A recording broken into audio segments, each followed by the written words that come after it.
Apologies for absence. I have David Bard, Brian Berlin, Tony Orgy and Tim Wotherspoon.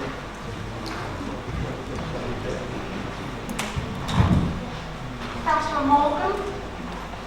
Anybody else? Councillor Copley? Councillor Matthews. Councillor Matthews? Councillor Nightingale? White Downs.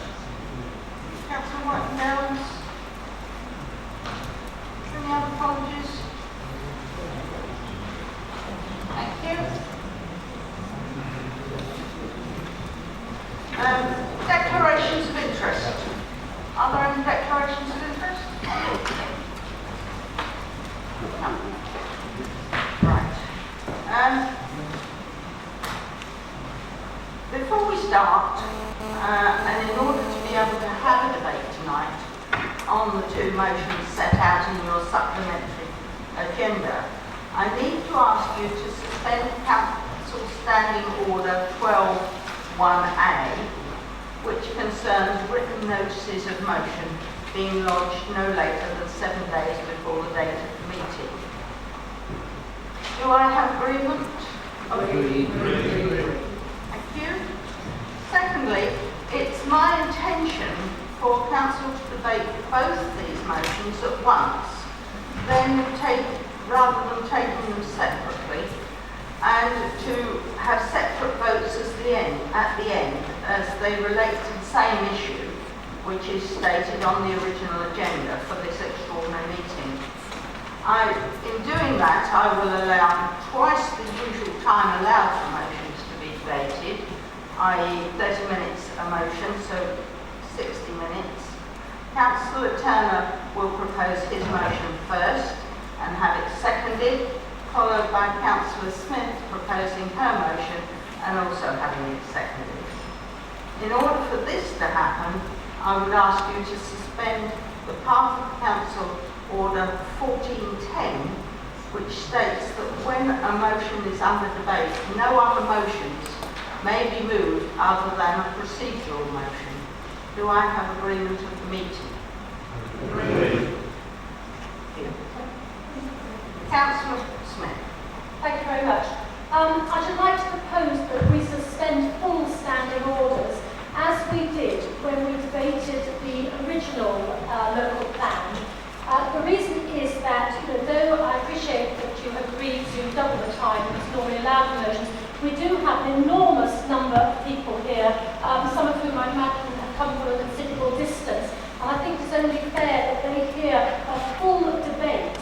And I suspect that in half an hour they're not going to do that. I think there's a lot of people, perhaps members, who have quite a lot to say on the subject, albeit within the time limit restrictions that we have.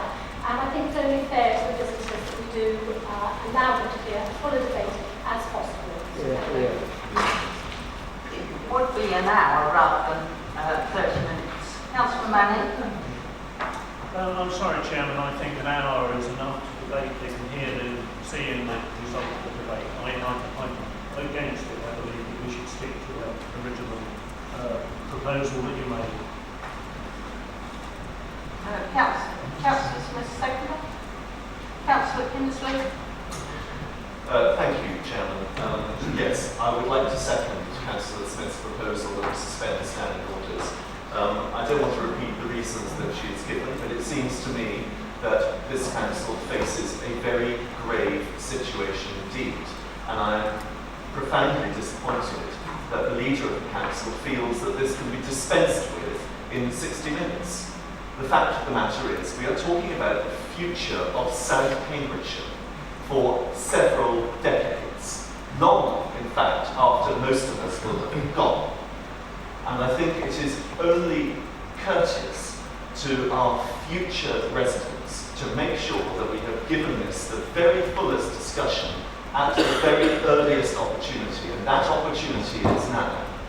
And as Councillor Smith has pointed out, there are far more people here than we would normally expect for a council meeting. And that would imply to me that this is a matter of considerable and wide interest amongst the current residents of South Cambridgeshire. And it is, as I say, courteous to all of them to make sure that members of this council are able to discuss, debate, ask questions and hear answers. Councillor Gillespie. Thank you, Chairman.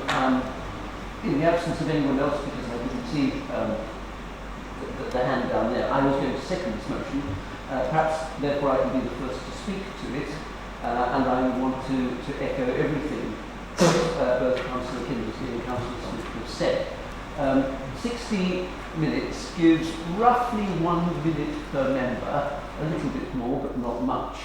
And I think that is woefully inadequate for those of us who are concerned about this issue, and I'm sure that every one of us is very concerned about this issue, to explain our particular concerns.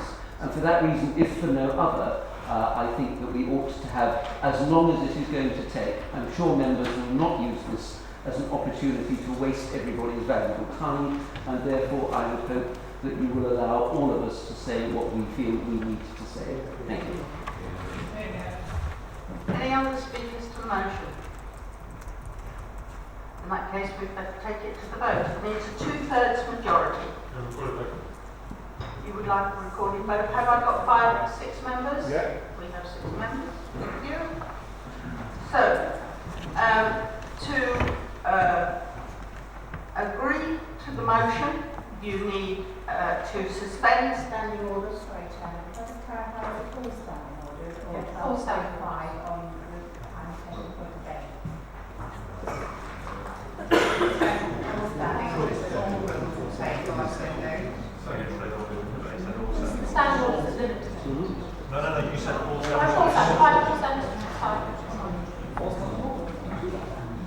We are.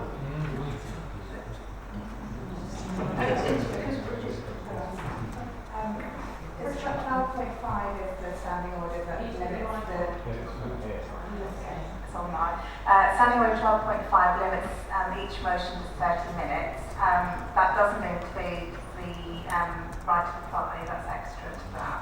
So this is that standing order that you wish to suspend, which is 30 minutes for each motion plus right to reply. So that would be 60 plus 2 rights to reply. So, when we debated the local plan originally, and I'm not the expert on this, not me, you know, I was aware that we had suspended full standing orders. Is that what we had done then? That one particular, like the length of time. So that will allow. So is there anything else we can do to allow, you know, give everybody the opportunity to speak, which is what they want? If you suspend that standing order, you will mean that the length of time for this debate can last indefinitely. Will not past 4 hours, or else we'll have to suspend that standing order, unless there's a closure motion that avoids going to the vote. So that's the way I'm taking it. Right. So the motion is that we suspend the standing order that relates to 30 minutes for 12.5, which relates to 30 minutes per motion. And if you wish to vote for that, to agree to it, you press the green button. If you wish to decline from it, you press the red button. Are we all voted?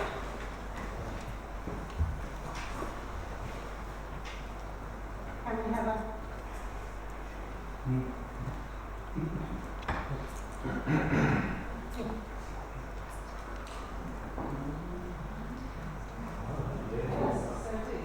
We need 30 to be a 2/3 majority, so in favour was 23, so you haven't got a 2/3 majority. Right. So I'll now call on Councillor Robert Turner to propose his motion.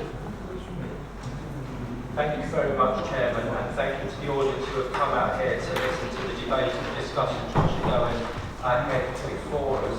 You've all been given the motions either by email or by paper form, which have been put in your petition form, so we know what those are. But before that, I would just like to say a few things before I sit down and get my motion seconded. The local plan has been with us now for the last few years, and it has caused anxiety amongst many members as planning applications are being put before us. But as we know, the process has taken its course and it's going ahead. We received an inspector's letter on the 20th of May. Subsequently to that, we had full council on the 21st of May, where all information that we was given and had to comply with was sent out to members, and they could come for their briefings of their own groups beforehand. So all members have been kept up to date and informed. After that full council meeting, I then went to Radio Cambridge and had to do a live radio broadcast talking about what's just been happening. A week later than that, on the 28th of May, we had a member briefing where all questions and answers were given to people who were here, and that was open to all members of council. So any question could have been answered at that time. This isn't going to be a question and answer session where I'm going to be standing up and answering questions on debate as it goes through. I'm proposing the motion put down in front of me, and then I will sit down, and then the debate will take its course, and then we'll be voting on the motions. But you can debate anything else you like between yourselves. But I've got a few questions I will just put out here, just to give you a bit of choice as to what you may or want to say, and I can give you some clarifying answers to those. One of the questions I have got here is the inspectors are seriously concerned. What is the council's response? Chairman, point of order.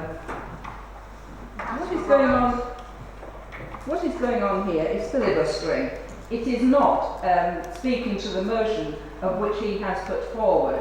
This is taking up time already. The clock is ticking. And Councillor Turner's history lesson as what has happened is of no consequence here. He should be speaking to the motion that he has put forward and explaining why he thinks his motion is good enough. Let's please have a stop to this filibustering. This is political game playing. All these people have a right to listen to a debate, not a history lesson. Thank you very much for that, Councillor Roberts. I haven't got to say anything to that. All I will say then, if that's what you want me to do, is I propose a motion put in front of you, and I reserve my right to speak at the end. Councillor Bannon. I'd like to second it, Chairman, but I reserve my right to speak at the end. Right. Councillor Smith. Okay, right. I will go fast, as time is short. Right, not surprisingly, there have been a number of attempts to play down the severity of the current situation with the local plan and the considerable threat to all our villages and the green belt that we now face. I've heard it referred to as a pause. It's not a pause, it's a suspension. And it's only a suspension because if the inspector had gone on, she was likely to find the whole plan unsound. And then where would we be? We've also been told that nearly all councils receive a letter. Well, that's like a naughty child saying, "But mummy, everyone did it." To which the mother will respond, "But that's no excuse for you to have done it." So the fact that many authorities do find themselves in this situation is absolutely no excuse. We should have known better, we should have done better. I must make it quite clear that in calling this meeting and participating in this debate, that it's absolutely not the intention of me or my group to further destabilise the plan or delay its resolution. Quite the opposite. The motion, which I put forward, is not intended to be political, provocative, or antagonistic. It's a set of carefully thought out suggestions as to how we can work together to resolve the situation quickly, effectively, and in a timely manner. I do hope that you will give them serious consideration and not just dismiss them out of hand. In carrying out the work required by the inspector, I am very worried that we essentially have all our eggs in one basket, and that basket has been shown to have some very large holes in it, especially in relation to the protection that we are all so keen to give to the Greenbelt, and to the projected housing numbers and the questionable sustainability of the large strategic sites. I would suggest that alongside the work to mend these significant holes, that we also start to work up a plan B, in case we are unable to provide the level of assurance that is being requested by the inspector, and that our plan is demonstrated to be unsound. And this will avoid us having to go back to the very beginning. I would hope that a plan B would continue to preserve the Greenbelt from development other than for affordable housing, as the Greenbelt not only protects the unique compact character of the city, but provides a buffer to urban creep into South Cambs. As As you know, my group have always opposed the strategic sites on the A428 and the A10 for the very reasons that the inspector is now questioning them: sustainability and difficulty in levering sufficient funding to deliver adequate infrastructure. Indeed, the very problems that are also facing and jeopardising Moorstowe Phase 2.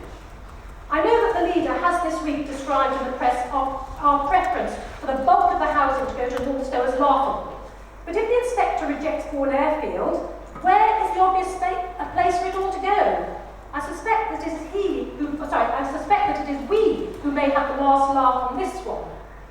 In summary, we may not like the local plan, and it's not the local plan that we as Liberal Democrats would have created. But we do not want it to fail. We've been living in a planning policy void for a year now, and we are now faced with this situation of further 2, 3, or goodness knows how many more years. The damage that can and will be done to our villages and infrastructure in this time will be catastrophic. We should therefore be throwing everything we can at the problem in terms of internal and external man and woman power in order to sort it out properly and quickly, and it is to that that my motion refers. Thank you. Do you have a seconder?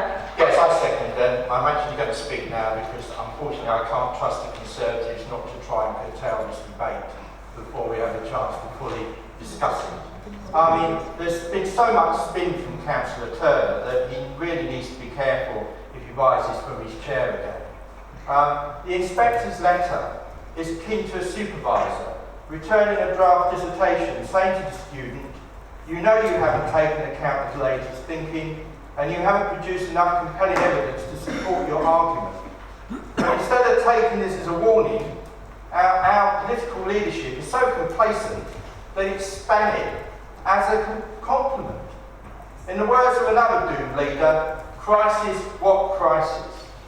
We have been told we should compare ourselves with East Cambs and Uttlesford. True, East Cambs got into trouble over the methodology used for calculating its housing supply, but it was able to remedy that by bringing forward big developments in Surrey. I'm not hearing of any such proposal from the Tories. And Uttlesford got into trouble over the lack of adequate supporting transport infrastructure for its Elson and Newtown. Are you admitting we don't have the transport infrastructure for Bourne or Waterbeach? No, of course you are, so don't insult us by drawing comparisons that don't exist.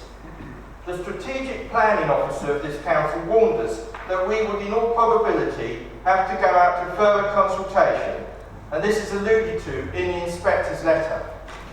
If we do need more housing, an extra 10,000 is suggested. Apart from us, that requires studies by the statutory consultees that will take as many months, if not more years, to complete.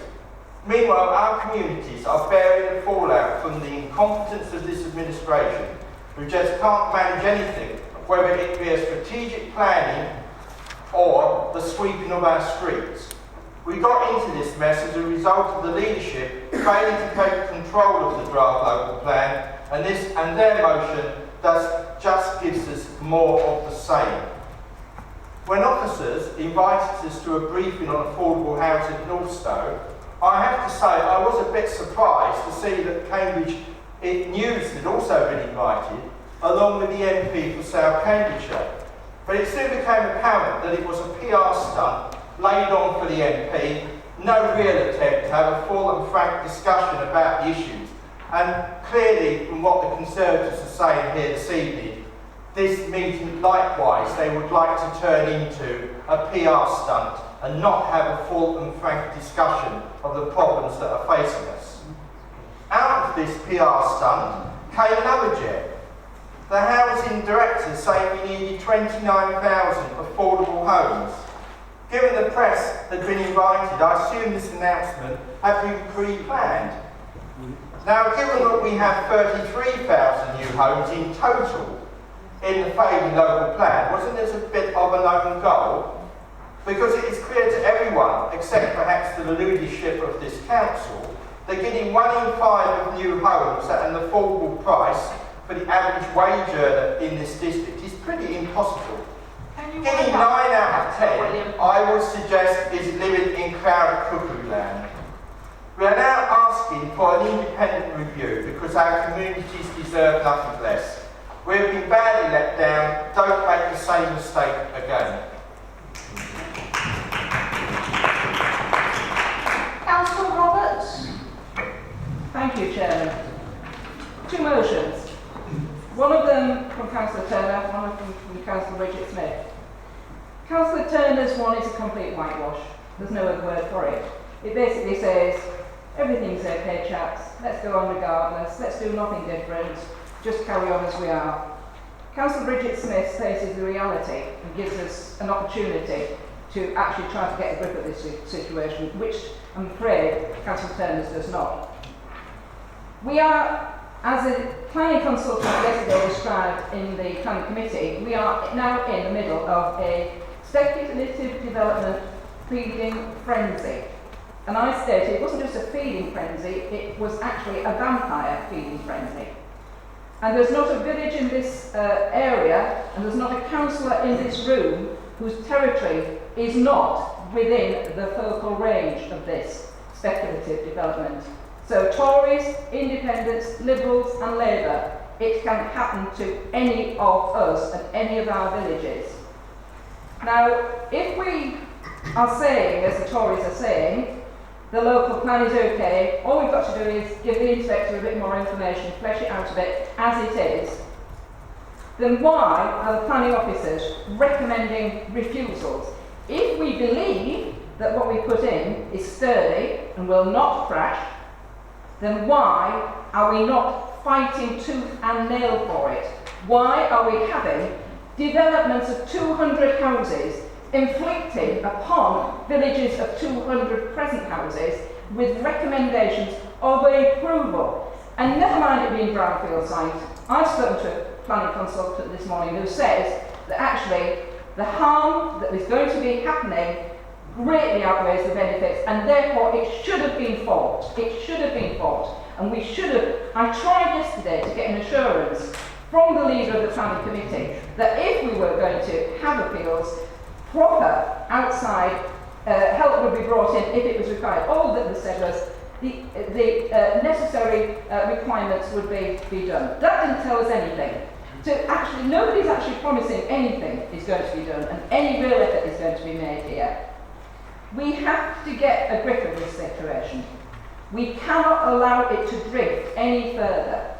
And supporting Councillor Robert Turner's motion will not do that for any of the one of yous. And there are Tories in this room now who've got this problem in their pitches. They know they've got problems in their pitches. Come on, boys and girls. For a change, be brave. Never mind following the political rules and the whips. Oh, I know you always deny there are whips, but never mind political pressure. This is the time now to support an other person's view of this, Councillor Bridget Smith, which is a sensible, well-thought plan. We have to now fight this properly. We have to bring in outside people ourselves. Because I'm sorry, wind up now, please. I will. The people that we are dealing with have got mega money, they've got mega expertise, they know how to speak properly in these meetings and get it done. I'm sorry, we need that sort of support ourselves. Please support the second motion. Councillor Bradman. Thank you. My concern is the indecent haste that was with which the council brought this submission local plan to the council meeting on the 13th of March. Even though we knew that new national planning policy guidance had come out on the 6th of March 2014, which should have been used to inform that local plan. And now that the local plan has been brought into question, and no one really understands exactly what it is that the inspector wishes us to revise, but we have a fairly good idea. It involves major reconsideration of the green belt and where development should happen. We are concerned that this proposal that's given at motion 1 will not do the business. It will not do what is necessary. Councillor Bridget Smith's proposal as Councillor Roberts has urged you to do, gives a much clearer idea of how we can actually deal with the dreadful situation that we're in.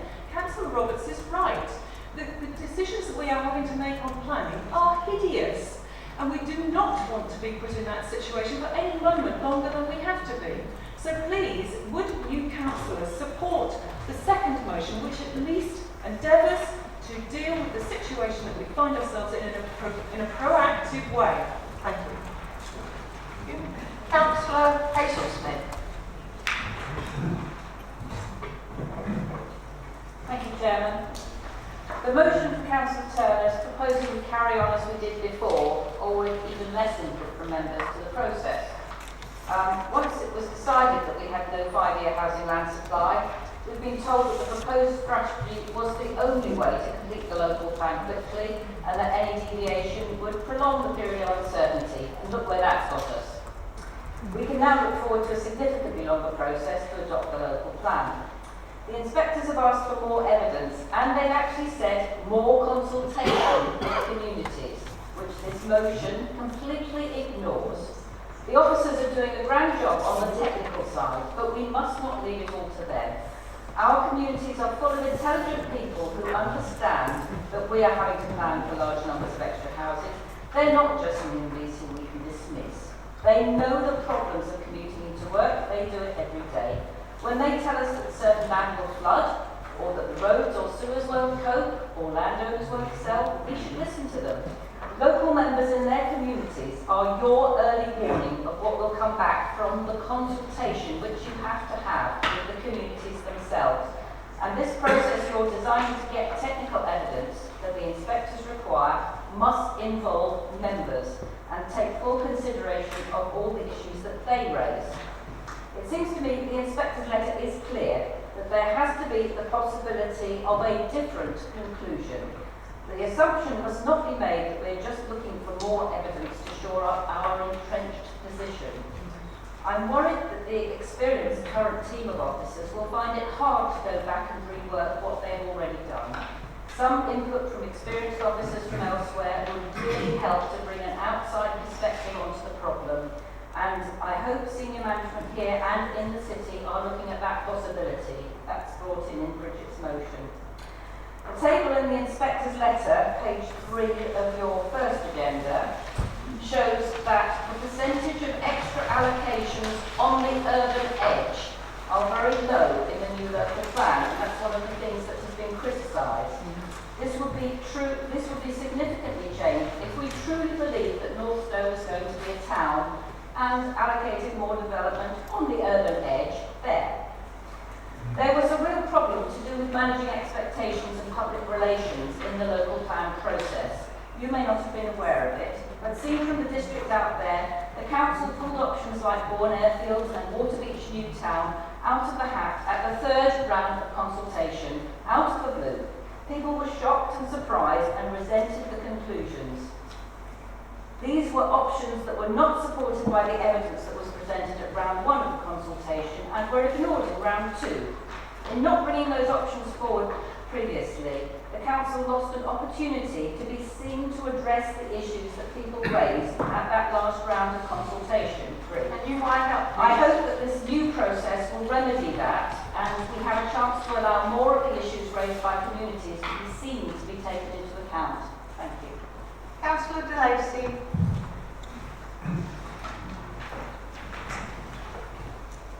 Thank you, Chairman. I wish to speak to the debate in due course, but I rise at the moment to propose an amendment to Councillor Turner's motion. I would wish to add at the end of that motion, the Council requests officers to provide a timetable for this process by the end of June, and anticipates that all this work will be completed and the plan will be ready for resubmission to the inspector not later than the 31st of December 2015. I hope you will accept that because I think it's important for members to have some idea of the time in which we are planning to work. Have you got a seconder?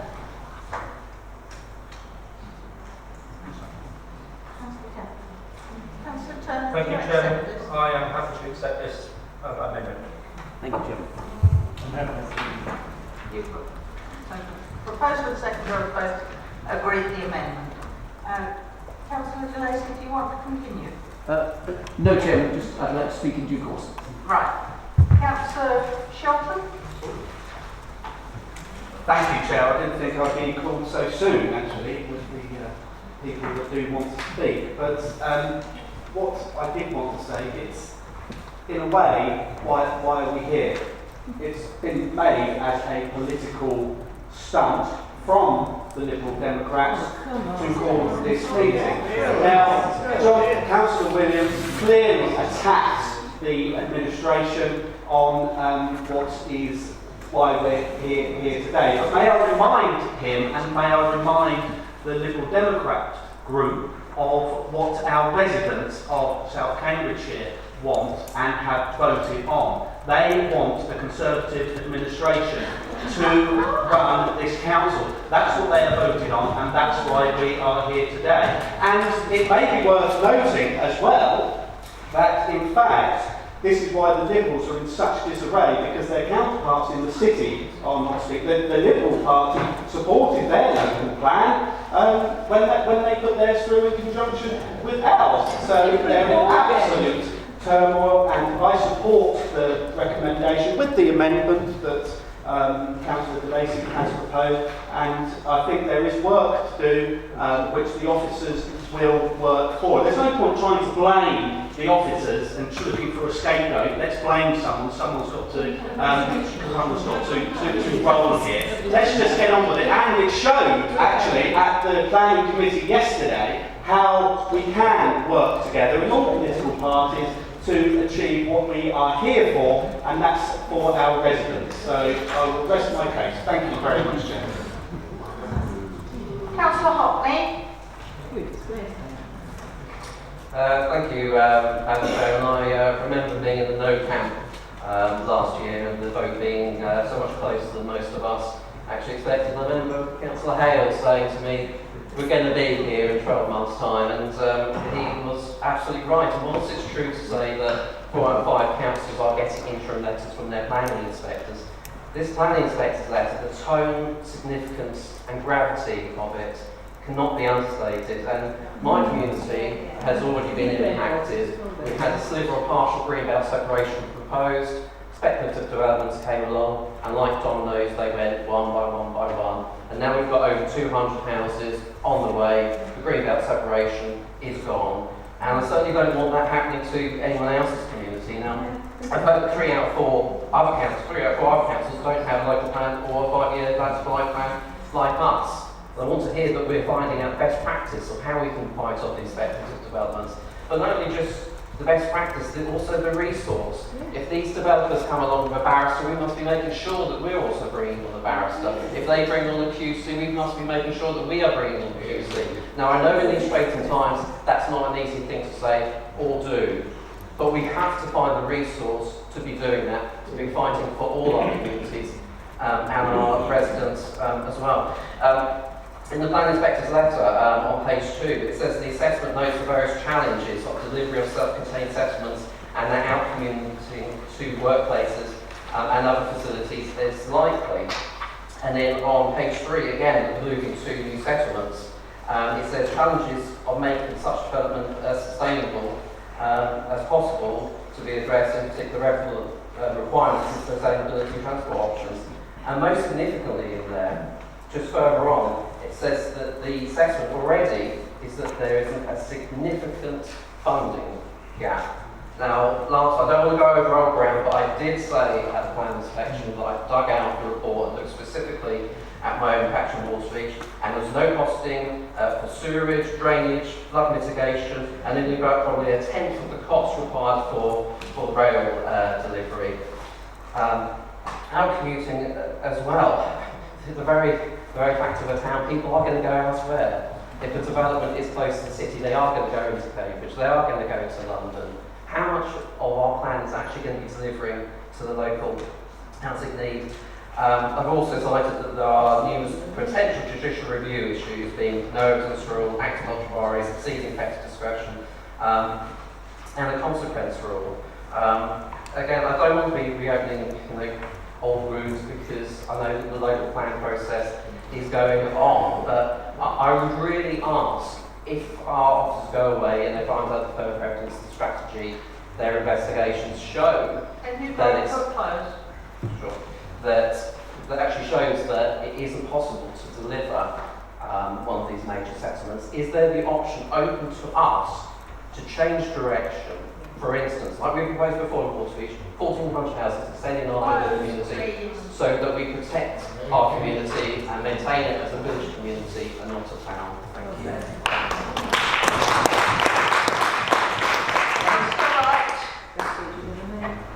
Thank you, Chairman.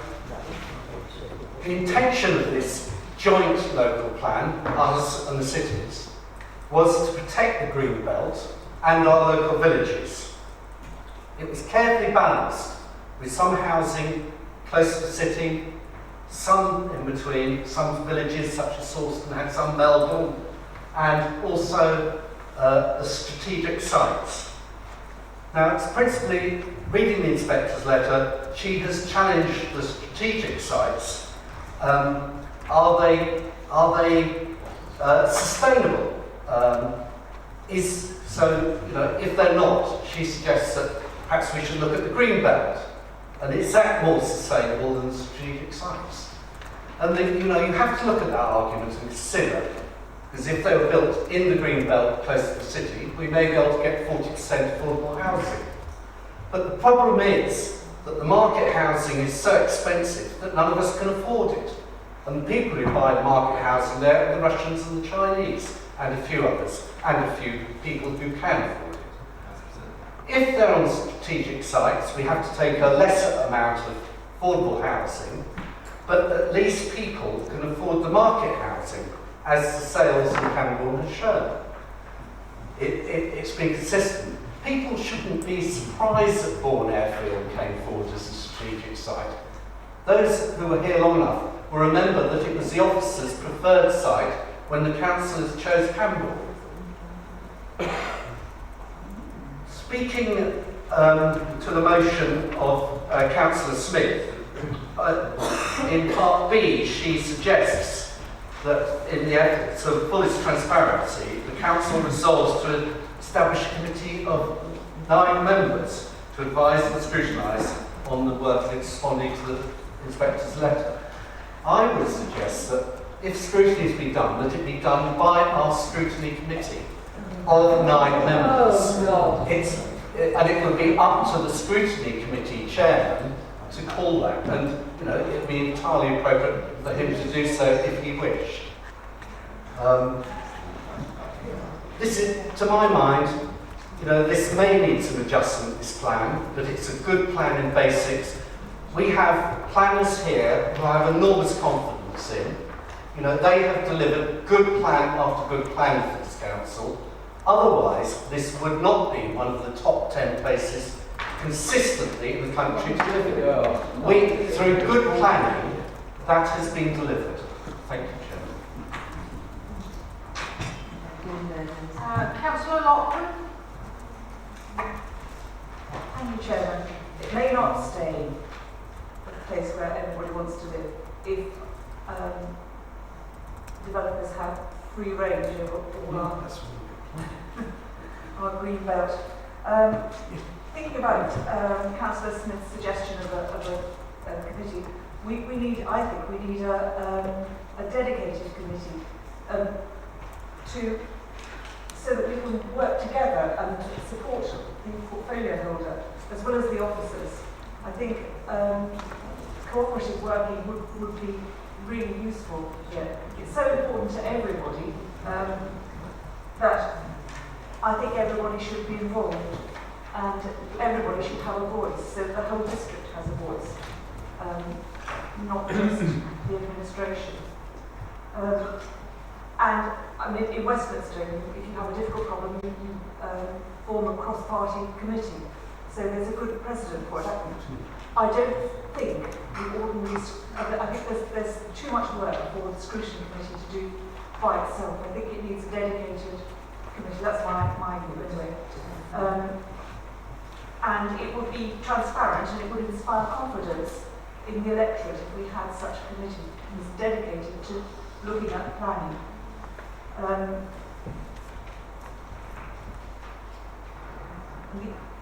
Completely separate from the committee is I would like to point out anomalies in the Green Belt proposals that are mentioned, in fact, in page 2 of the inspector's letter. If you look in my area, everybody is concerned about building on Green Belt in their ward. In my area, page 14, you get importance of setting is a low, has a low tariff, importance to character is a low tariff, importance to physical separation negligible, importance to rural character low, importance to Green Belt medium, and then significance of developing the Green Belt high.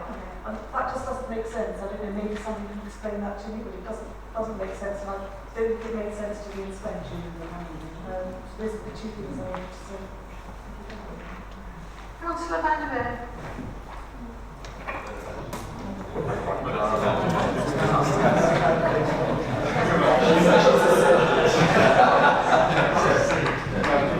As I was one of the people who requested this meeting, I think I would also like to just question why we're here. It was asked at the beginning. The leadership presenting this letter was just merely asking for some points of clarification about the local plan. I would like to explore a little bit what might actually happen if, as a consequence of this letter. She's asking us to come back with information about 3 aspects: the green belt, the housing numbers, and the sustainability of the new settlements at Bourne in particular and Water Beach. If the housing numbers come out higher, what are we going to do? We need to find new sites. If the green belt study, as might be implied by the criticisms, can't actually adequately defend the green belt, how are we going to deal with that? How are we going to put some of the new housing on the green belt? It's the sustainability of Bourne and Water Beach. If we can't demonstrate that adequately, where are we going to put those houses instead? These are huge questions which are going to affect the district for forever, really. And in order to deal with those questions, we need to be involved, all of us, as soon as possible, throughout the process. We can't leave it for 6 months, a year, until when these studies that we'll need to start doing now come back and don't actually help us shore up the current local plan. We need to be involved now, and this is what our proposal is for. We can't. The only alternative so far is that it's leave it up to scrutiny at the whim of the chairman to look at it, if he wishes, in amongst all the many other things that he's looking at.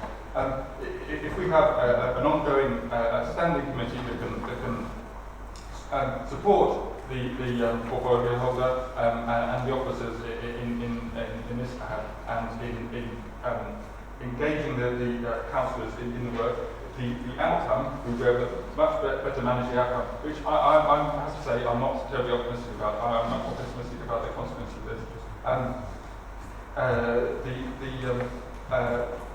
At present, I just want to address one point that Councillor Shelton made about our current reaction to the local plan, to the planning board we've got and the suspension of the local plan.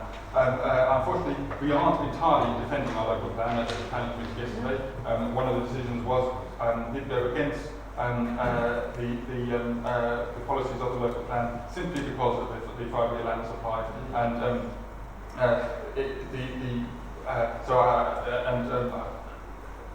we need, in the meantime, also that a sort of ongoing committee to do is help ensure that we do resist the speculative development that will be ongoing for months, if not years. I urge you to support the second motion. Thank you. Councillor Payne. Madam Chairman, we're all here fiddling while rural Britain is trash. And so we're just playing games tonight because this whole development issue is completely unsustainable. a quarter of greenhouse gases in England are actually created by building. The matter of overpopulation is never discussed, and now we are asked to decide on the faster and a strange trashing of rural Cambridgeshire, which Councillor Hockley described brilliantly. He hasn't made a speech like that since he was young and covered with spots. I have to say that the green belt is sacrosanct, should be, but it clearly isn't. We had a dreadful plan to start with. Bourne Airfield was obviously one of the most ludicrous parts of the whole thing, which was plucked out by officers, and it was rejected at the workshop, and so that part of our plan is something that should never have appeared in it, and it's significant that the inspectors have focused in on it. Inspectors that I think should be scrapped as well, because we shouldn't be treated in this way from people from Bristol. One inspector one day thinks something, another inspector thinks something completely differently, and if you don't believe me, the backbench business committee on National Planning Policy Framework discussed all this in March. There was dissatisfaction by loads of MPs who are having thousands of houses thrust upon them by a government that claims to love rural England. Ben Shelton's speech was the worst I've heard here in 45 years. It was a disgrace. And Tories who voted for the Conservative members here, they did not vote for the trashing of South Cambridgeshire. They did not vote for the trashing of village life. They did not vote for full hospitals, full schools, full roads, and all the rest of it. What planet are you living on? It was an absolute disgrace. I am going to support the worst of two evils, and that is Councillor Smith's motion. We do need independent consultants to advise us and to help us, because I don't think we've got the expertise within this council, and I do not care if the legal officers rub their pens out while they're making notes about this. I think we've got some appalling departments here, and the reason that this whole planning issue is being discussed today is because we've behaved so poorly and produced goods under an evil system so badly. Stop fiddling, get your acts together and start calling a spade a spade. Councillor O'Brien. I fear that the chicken has already fled the coop.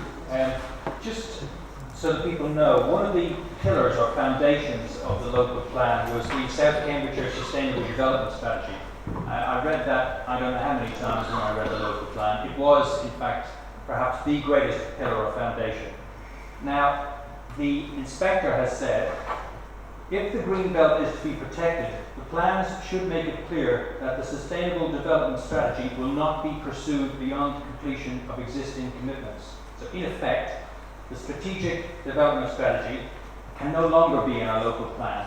Simple. Now, in order to take the Strategic Development Plan out of our local plan, we have to almost start again. So, effectively, the two motions will be superseded by events, because when the officers go back and speak to the inspector about what is required, and she admits that they need to change the strategic development plan or take it out of the local plan, we are back to some very serious discussions. And that is the truth of it. And all of this discussion and all of this blowharding is a bit of a waste of time. I personally think that we should be looking forward and not looking back, and we should be getting down to working out a good local plan as quickly as possible, not hanging on to what we have, because unfortunately it has been found wanting. And the sooner we get to that, the better it is for everybody in South Cambridgeshire. Thank you. Councillor Cathcart. Thank you, Madam Chairman. Yeah, look, this was always going to be a difficult plan. It entailed a whole new set of planning requirements. There were enormous development pressures on our district. We no longer have the regional structures to provide advice and support. And this plan was a means by which all these conflicting requirements could be met. As I say, it wasn't going to be easy, but in my view, it's a plan that can be effective. Now, what I've said will not be find popularity amongst a number of the council, I realise that. But I think one of the worst things that we do is to try to unpick this plan. We may have to look at various parameters again, but my feeling is the plan can broadly be supported as long as we actually take the inspector's letter seriously and address concerns she's mentioned. Now, a number of the issues she's mentioned, for instance, there's some talk about we might have to take another £12,000–13,000. That's not in her letter. All she's saying is that some respondents have indicated that the number of houses, 43,032 or something. And then she goes on to say that our housing numbers are at the lower end of the range. Well, fine, they're still within range, they're not out of the range. She's looking for a more rigorous way of assessing those figures. That is within our capabilities to do. Again, the new settlement, she's challenging us to look at a methodology. This letter, to some extent, should have been expected. It would have been surprising if a letter like this had not actually been sent out. And I'm sure that we can actually manage to preserve the plan broadly intact with our resources. Having said that, as I say, my position is halfway between those who say it's dreadful and doom and gloom and those who say, well, it'll be all right in the end of the day. We do have to take it seriously, and we have to look at resourcing the department. The thing is, we do need to treat this as a matter of absolute urgency. And in order to do that, we need to ensure that the local plans department gives absolute priority to this issue. All other workloads should be set aside until this has actually been put right. We also need to make sure they have proper resources. It could be resources from other departments from the council, it could be from outside, and then the outside resource addresses some of Councillor Smith's concerns. Could be from Cambridge City Council, we have a shared interest there, or it could be perhaps bringing back people who have retired, have vast knowledge of this council, and a particular name springs to mind there, but I won't mention it here. I'm sure various members know who I'm talking about. So with all that being made, I'm sure the financial resources could be made available in order to keep this plan broadly on track. All right. I mean, I have a lot of sympathy with Councillor Smith's motion. However, my concern is that a lot of the elements here may take time, and time is absolutely of the essence. I am pleased that Councillor Turner has agreed that the 31st of December deadline should be there, but a reminder is that that is no later than the 31st of December, and we should aim to get it done before that date. And also I think we have to be clear that's not an invitation to rush the job, but in order to do the job properly and thoroughly and do the work required for the inspector to get this plan broadly into the inspector's hands again with a very good chance of it being accepted. Thank you.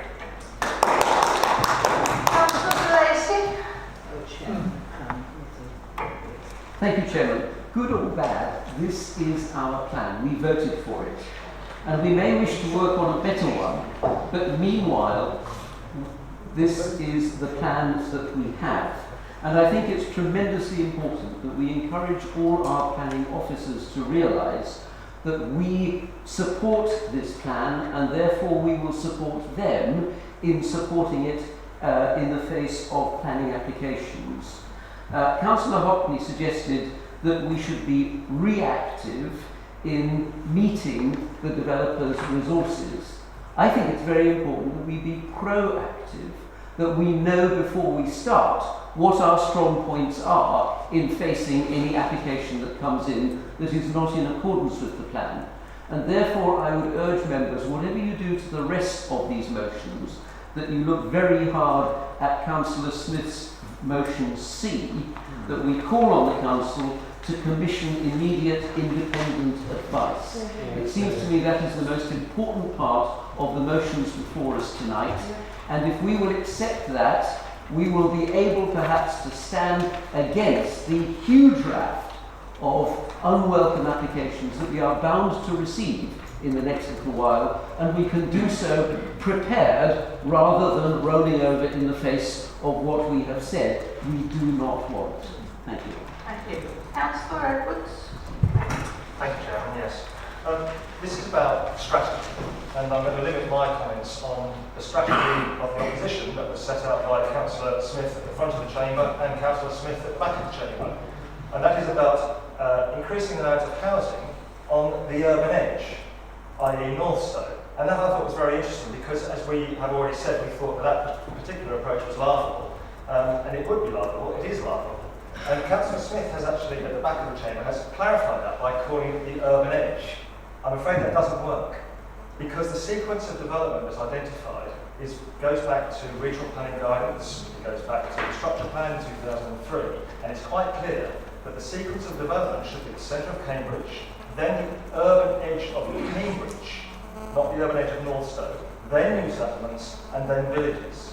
So to increase the housing at Northstowe would actually leave us in no better place.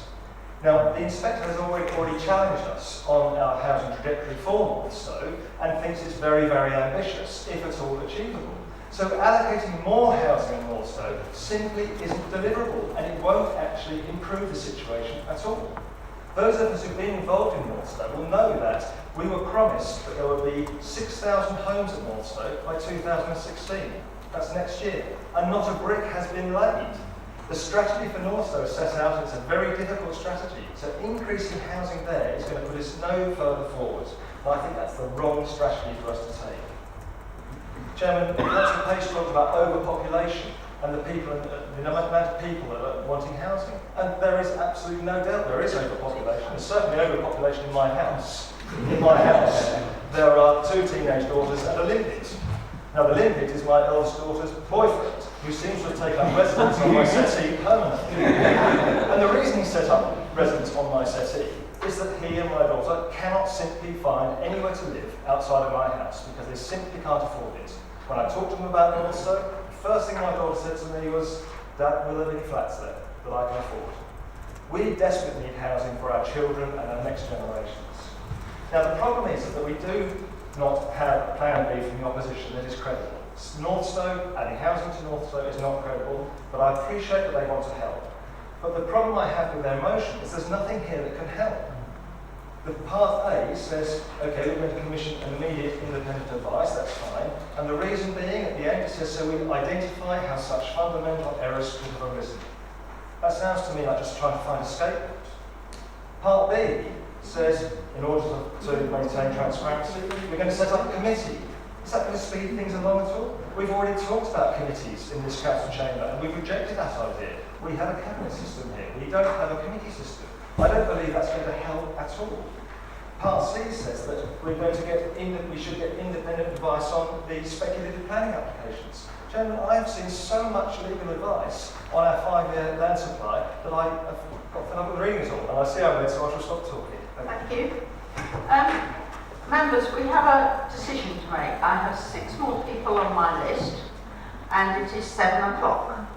And if these proposers and seconders of both motions are to speak again, they will need 10 minutes. So on that basis, I have 6 speakers who have 5 minutes in which to speak. So could you not repeat whatever has been said before? And please keep your remarks brief. Councillor Hawkins. I know we've got 15 minutes. Councillor Hawkins. Thank you, Chairman. It's difficult not to repeat what's been said. However, my concern effectively is the statement in the last paragraph on page 3 of the inspector's letter, which talks about apparent inconsistencies between the Sustainable Development Strategy Review and the plans to lands on meeting development in new settlements. The inspector has highlighted Borneo in particular, and we all know that that has always been performed. Now, I fished out one of the documents that went into creating the plan. It's this, looking at assessing sites. And the green sites, or the green ones that have sustainable development potential, were Southwell Farm near Longstanton, land northwest of B1050 near Longstanton, again off Stoke. Those were the only two green ones. Bourne Airfield was amber. And yet, this council picked one airfield over those two. That's inconsistency. I do appreciate the work that the officers have done. The plan that was created, it was not that plan. I didn't vote for it. Right? It was thrust upon us. But I think we do need extra pair of eyes, different pair of eyes, to actually have a look at going back to what the inspector said we should do, which is to go back to the assessment that was done to pick the sites. We have work to do, and I am disappointed that at the top table it seems to be that everything is okay, we can go as we are going, or the motion put by Councillor Turner that we welcome this and we should ask the officers to provide their plan to us, present their findings. Again, where is the oversight from councillors? I am disappointed. The oversight should be at the top table. Did it happen? No. I don't think it did. But please, look at the motion from Councillor Smith again. We do need extra pairs of eyes to look at this. We do need to go back to the drawing board and look at this assessment. Inconsistencies have got us where we are. Let us do things correctly this time. Thank you. Thank you. Councillor Johnson. Thank you, Madam Chair. Well, look, when the local plan came up, I voted against it then, I'll vote against it now. Slowly seeing all of these have been decimated by plan applications that's come in. We were supposed to have a barrier that was going to be between us and the proposed new settlement. We've lost that barrier now. And now the inspector, she's saying that most of these new settlements would be unsustainable anyway. We said at the time there would be a lack of funding for the infrastructure. We've slowly seen our village, it's slowly being destroyed. I don't want to see it being destroyed. I want it to remain as a village. I want it to remain as border village, not as a new town or anything else like that. And I'll go and do whatever I have to do to make sure that border beach stays the way it is. Thank you. Councillor Kindersley. Thank you, Chairman. Before I begin, I'd like to seek your guidance. I propose to make an amendment. If I do make an amendment, does that mean we have another 30 minutes to debate? I will consult.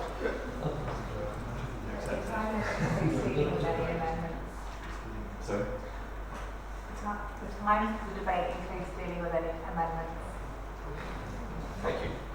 I'm going to make the amendment in any case, because we are running out of time. It seems to me that we've had a very interesting debate, and we've seen two conservative approaches. One, Councillor Shelton's, and the other, the extremely constructive and helpful approach put forward by Councillor Hockney. Now, as it happens, Councillor Hockney and I have joined forces on this particular matter before. So it is to him and to his colleagues that I make this plea. And that is, and this is the proposal, that we combine Councillor Turner's paragraph, that we add to it Councillor de Lacy's amendment, that we drop the first two paragraphs of Councillor Smith's motion, that we keep Councillor Smith's paragraph A, but drop the second paragraph, and we keep paragraph B and paragraph C. Because it seems to me that the message that we need to send out, if nothing else, is that this entire council is determined to work together to deliver a plan that is going to save our communities.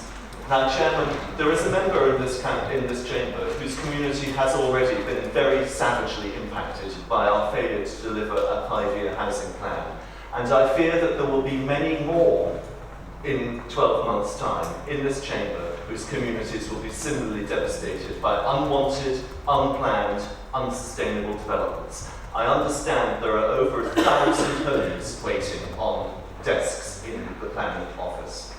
So that is my proposal, that we combine the two motions, leaving out the various paragraphs that I've mentioned, and take forward and walk forward together.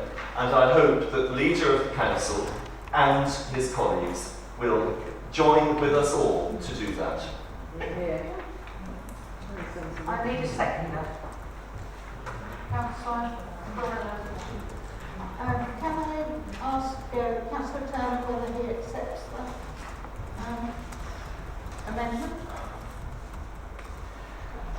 Well, for A, on Councillor Bridget Smith's part, we are doing that work anyway. We are using independent advice coming forward anyway. So we are doing that anyway. So I don't know why we need to have that in here, because we are doing it. B, let me finish please. On B, to have another committee, I can't see the point of that. I can't see the point that it's going to achieve anything. I have monthly meetings with the opposition members here in the council here, as they know, and any other member, if they wanted to make an appointment to come at that meeting, they can do that as well. All those issues can be discussed at any time. We are working closely with our city counterparts, and my equal on Cambridge City Council, Kevin Blanco, is also going to be coming to my portfolio holders meeting. So we are working closely with the city, as this is a plan being put forward by our two authorities, and officers are working speedily to do this work, and it is going through as we speak, and it has already started. And my members of the planning committee, planning office here have had meetings today with the city counterparts, and they are in the audience here backing up exactly what I'm saying. So I will not accept those points. You haven't even got political now, have you? Really amazing. Councillor Manning, you want to? I was just saying I don't accept it. So, on that basis, as time is running out on us, we need to vote on that amendment immediately and then move on to the other votes if that should appear necessary. So, we are moving to vote on the amendment, which Councillor Kindersley will confirm. If I try to make sure that I've got it right, we keep Councillor Turner's first paragraph, we omit Councillor Smith's first two paragraphs. Thank you. We include in Councillor Turner's paragraph Councillor De Lacy's amendment, which was in relation to the time that the council would request officers to provide a timetable for the process by the end of June, and anticipate that all work will be completed and the plan will be ready for resubmission to the inspector not later than 31st of December. Right, we've got now as far as turning the page over, and Councillor Smith's first paragraph there would remain, but her second paragraph would not remain, and third and fourth paragraphs would remain. And that is what we are voting on now.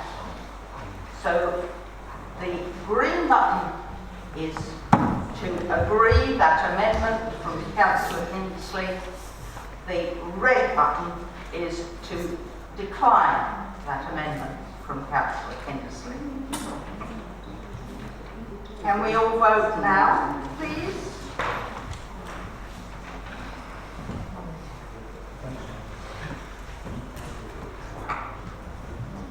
Has everybody voted? Councillor Cathcart, your light's on.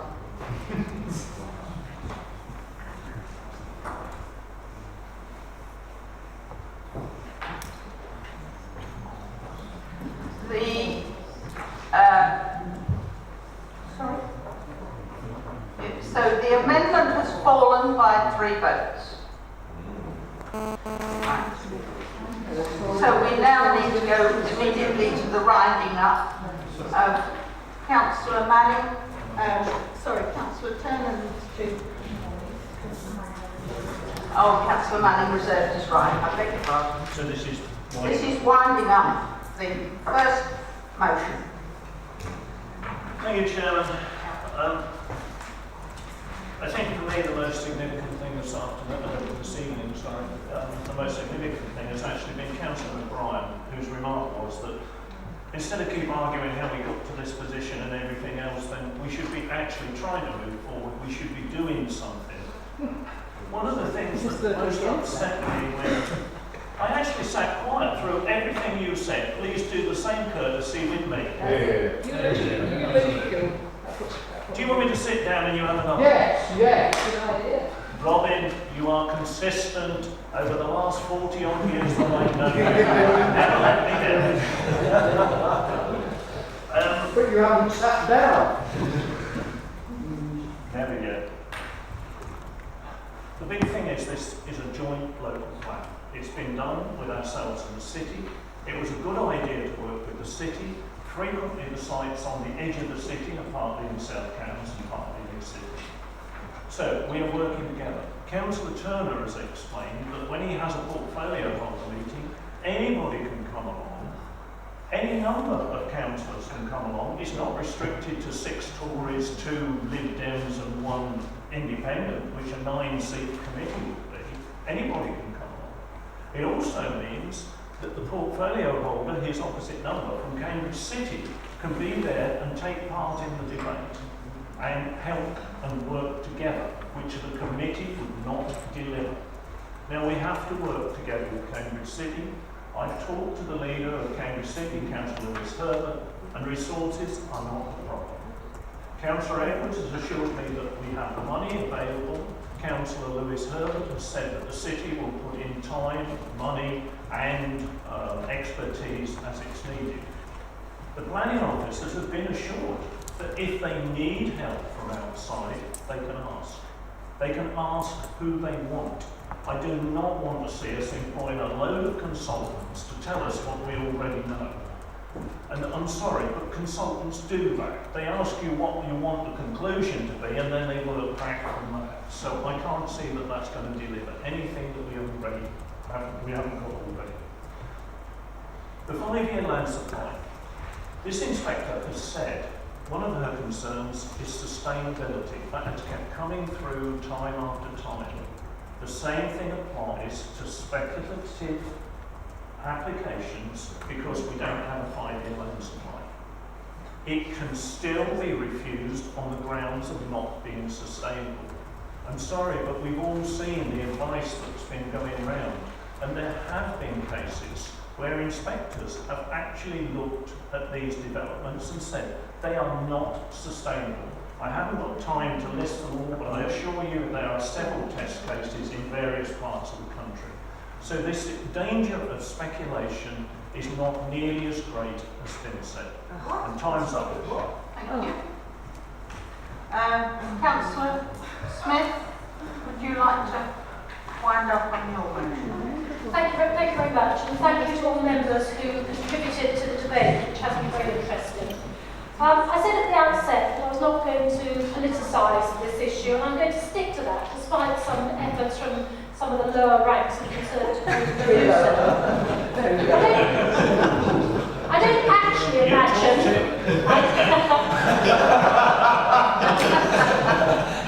I don't actually imagine that there are any members of the Conservative group who are any less unhappy about this than I am. The current situation is threatening all of our villages, regardless of the political affiliations of their representatives. So my motion was about us, chaps, working together for the good of South Cambridgeshire to put the matter right. It wasn't about politics, it wasn't about apportioning blame. You know, that will be resolved at the polling stations when our electorate will decide whether the current administration have done a good enough job. It's not my job now. So I realise that items A and C of my motion do have cost implications, but I would argue that it's money well spent. I have not been prescribed prescriptive over what any independently commissioned work would do, as Councillor Manning has implied. Obviously, we commission people to do the work that needs doing, and it will be our officers who determine what that work is. But I would argue that having the plan looked at by a fresh pair of eyes would be a jolly good job. I know when I'm involved in something, having somebody come and look from the outside can highlight things that I might have missed, or which with familiarity aren't leaping out in the way they should. So a fresh pair of eyes can either add a significant level of assurance to the current plan, or fulfil Councillor O'Brien's worst fears that actually it is unsound and we need to go back to the drawing board and start again and do a load more work. But surely, if that is the case, we need to be identifying that now, not 12 months down the line.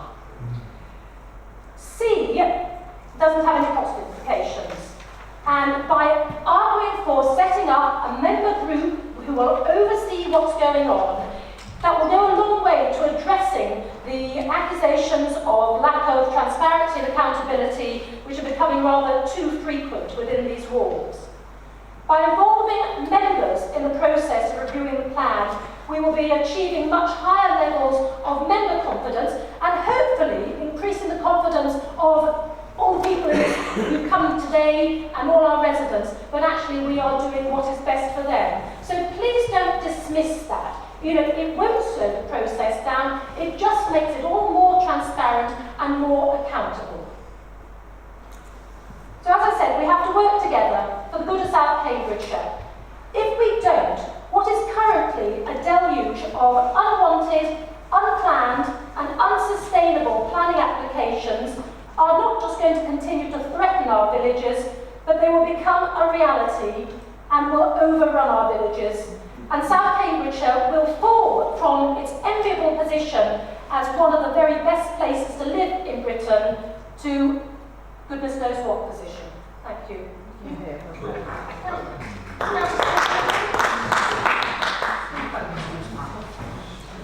Oh, Councillor Turner. Oh, I'm sorry. Thank you very much for allowing me to come back, Madam Chairman, just on a few points here. Completely agree with Councillor Cathcart on the points that he has made. I fully endorse at these points, and to Councillor De Lacy as well for putting time limits on this. We need to get this done as speedily as possibly as we can, and I will put all effort I have got with officers so that all that work is being done. That is my priority. Talk about speculative applications. Yes, they are very damaging for everybody in this room here. It's a cancer, it can take on any ward, any member at any time. But for the last 2 months that we have had applications before us here, one in Councillor Roberts' ward a month ago, that was refused. Before it was suspended. Can you be quiet, please? I didn't interrupt you. We had one yesterday in Melbourne. That was refused. That was refused. The one in Barrington wasn't. Disgraceful. I didn't interrupt you, Councillor Page, so please You don't could have interrupt done. me. Not bright enough. No, you couldn't. We have had these applications coming before us, and we have refused 2 out of 3. The third one in Barrington was a brownfield site, and that is why I voted for it. If it's anything different to that, I could have voted another one and been persuaded to do so. If we were just looking at numbers which I'd have to get to make the shortfall possible, we could approve everything, but we don't. We take every application on its merit, and that is what we will continue to do so. The work that we are putting in here and the resources that we are putting in forward here, that is what I want to do, and I want to get this local plan approved as quick as possible so we haven't got no more speculation going forward.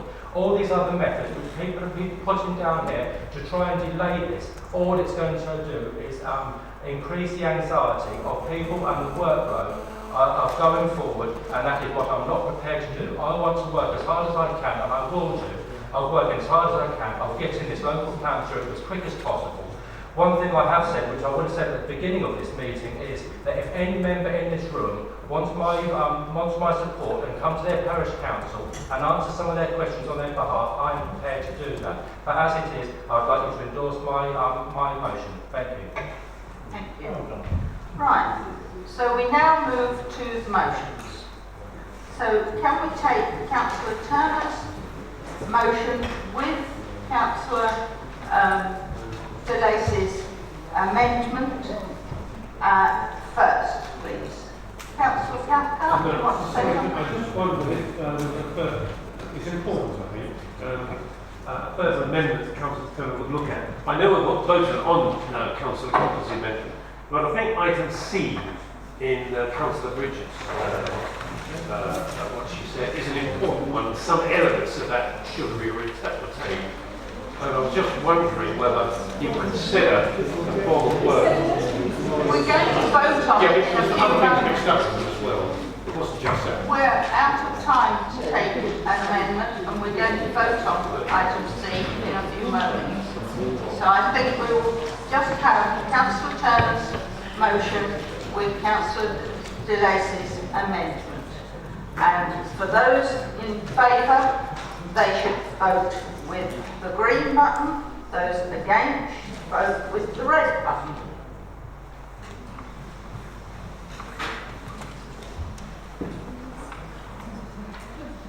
Has everybody voted? Right.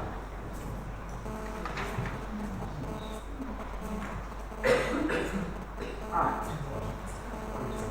The motion is carried with 34 votes to 12 votes and 2 abstentions.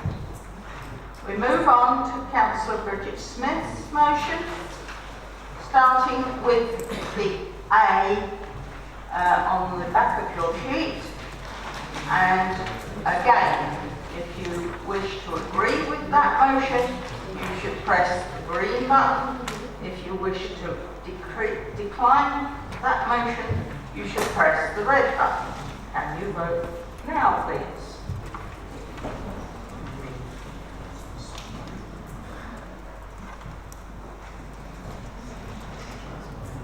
Everybody voted?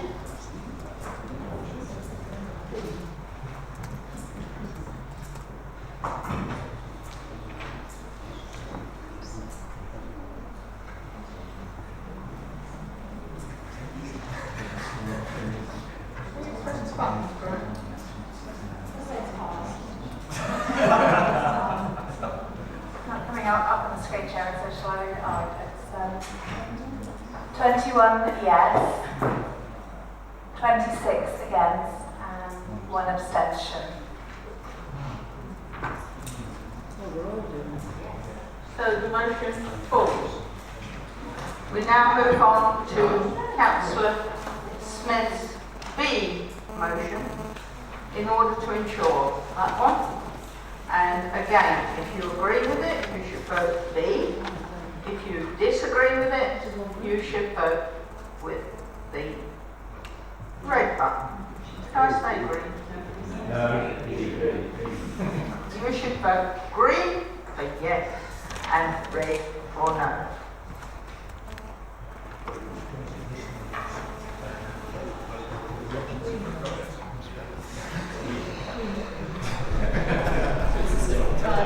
Has everybody voted?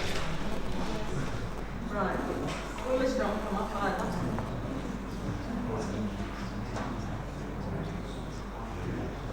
Can you read it off, please? For 18, against 28, abstentions 2. So the motion is lost. 18 votes for the motion, 28 against, and 2 abstentions.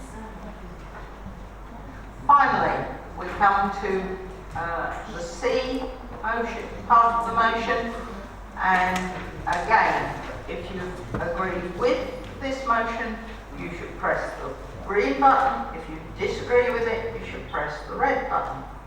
Can we vote?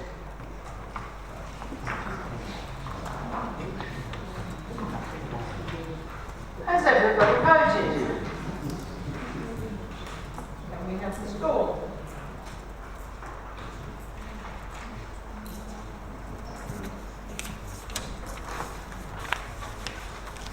Twenty-four votes for the motion, 22 votes against the motion, and 2 abstentions.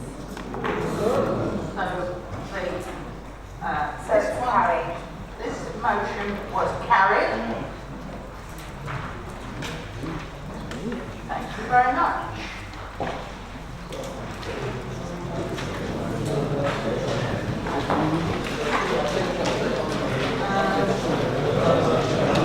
like to see everything, and so I'll